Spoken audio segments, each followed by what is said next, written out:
Welcome to sociology class. Sociology class में आपका स्वागत है। सबसे पहले हम देख लेते हैं कि एमर्जेंस कैसे हुआ सोशियोलॉजी का यूरोप में। आज हम पढ़ेंगे background to the emergence of sociology, the enlightenment period, structure and change in European society. To understand the emergence of sociology in Europe we need to appreciate the relationship between society and ideas. जो sociology का emergence हुआ उसको समझने के लिए सबसे पहले हमें जो रिलेशनशिप है सोसाइटी और आइडिया के बीच में उसको अप्रिशिएट करना चाहिए, क्योंकि ये हमेशा से कहा गया है कि there is always a connection between the social conditions of a period and the ideas which arises and are dominant in that period. Example, let us remind you of the national movement in our country.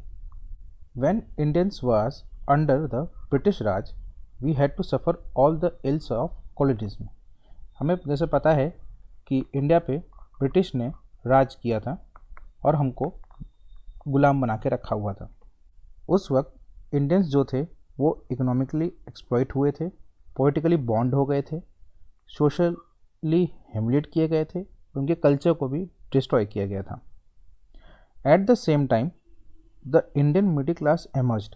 उसी समय India का जो middle class है वो emerged हुआ था as a product of the economic policies of colonialism. They were therefore disturbed by the exploitation of colonialism.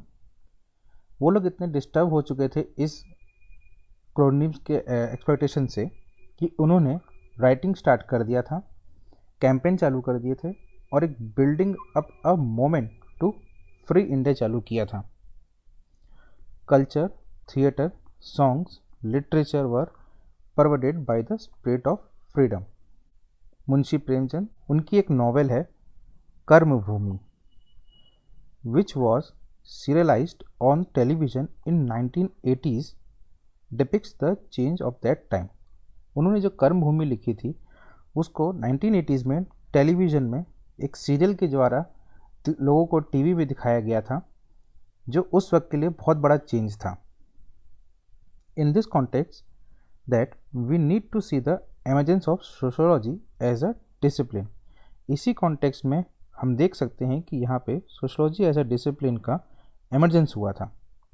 The roots of the ideas was developed by the early sociologist.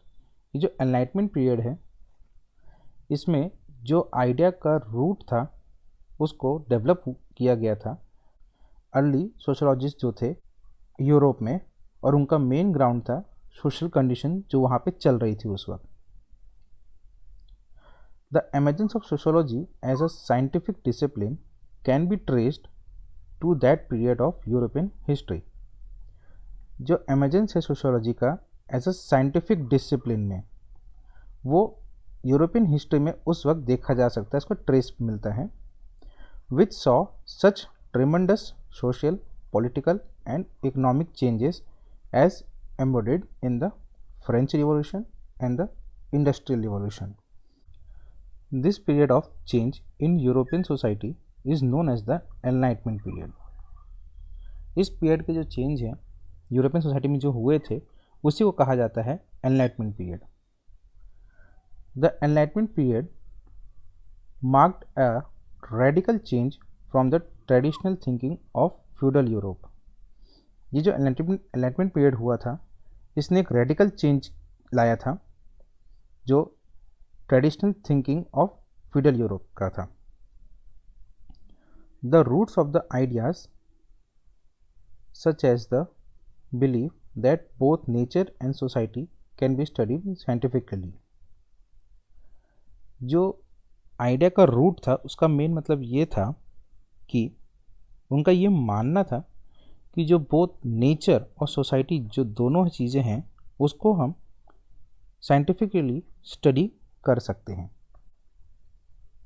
The new outlook developed as a result of the commercial revolution.